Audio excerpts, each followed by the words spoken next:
spell cards, some of the most powerful cards in the game, dating back to the start of Yu-Gi-Oh! Before most extra deck monsters were even existing. But which of these are the best to use in your decks, and more importantly, which ones should you look out for and fear the most out of these spell cards? Here is a list I've devised of the most powerful spell cards ever, in my opinion. Number 10 goes the spell card Mystic Mine, which is notable for being banned in Master Duel but unlimited in the TCG. Its effect reads that the player controlling the most cards on the field cannot attack or activate monster effects. This is especially helpful against decks which require monster effects for their spell or trap removal, completely stopping any deck that can't destroy it or get the same number of cards or less cards on their board than you have. This card is so far down the list is because this alone provides no win condition beyond the opponent surrendering, and if your opponent simply manages to control less cards than you, then you take its negative effects, and you'll have to try and remove it from the field in order to win. But there are many much stronger cards on this list. Number 9 goes to the spell card That Grass Looks Greener, which is banned in the TCG, like many of these cards are on the list, but is playable in Master Duel still. Its effect allows the player activating it to send a huge quantity of cards from their deck to the graveyard, which is compatible with a lot of decks that have card effects that require being in the graveyard to activate, or being sent to the graveyard to activate, such as the Lightsworn archetype, and as a result can cause a huge amount of combos to follow from the activation. You may be thinking, but why is it only number 9? And the reason to this is simply that it's not the most powerful in the game, as it completely depends on the luck of the player, because they need to send the right cards from the deck to the graveyard with it. What's the 8th most powerful spell on this list?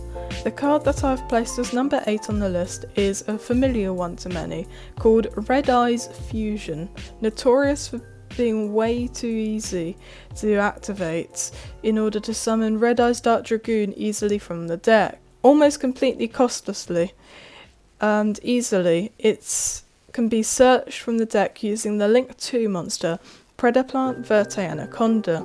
The ability to fusion summon is such a powerful effect when you don't need to draw its fusion materials, and is completely underrated. Number 7 is on the list for a very similar reason to number 8, but it can be used in any archetype, and that card is Future Fusion. This card was the first ever spell card with the ability to fusion summon using materials that are in the deck, not only introducing the concept which has overtaken the current meta with Dragoon and Destroy Phoenix Enforcer, but also granting the player that it uses the ability to send almost any cards they want from their deck to the graveyard, so long as they fitted the material requirements for the fusion monster's summon. This could be applied with graveyard effects to allow for further plays. It can be used to fusion summon almost any fusion monster in the game. Number 6 is Raigeki, a card recently unlimited in the TCG, which completely destroys all monsters your opponent controls. It has no activation cost and can destroy even face down monsters, and when combined with the factor of having no drawback, is easily the best monster removal card in the game. Number 5 is Spellbook of Judgement, which only just didn't reach a high spot in this list due to how insanely powerful the rest of these cards that are coming up are. Spellbook of Judgement was completely overpowered, and it allowed players to gain access to an insane amount of cards from their deck to their hand. And in Yu-Gi-Oh!, searching so many cards from the deck to the hand for players' disposal is completely overpowered when accomplished, and it could be very difficult to play around the effects of so many cards for the opponent. Number 4 is Butterfly Dagger Elmer, which is an insane card which could return itself to their hand with no activation cost and had no once per turn limit, allowing it to make infinite combos with cards such as Gearfried, the Iron Knight.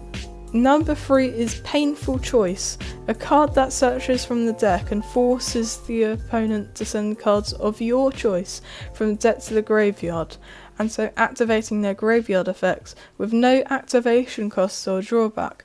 And this card was immediately banned, as it was intended that the cards being sent to the graveyard to be a disadvantage. Number 2 is Delinquent Duo, a card which destroys the opponent's hand, which basically leaves them with no plays available.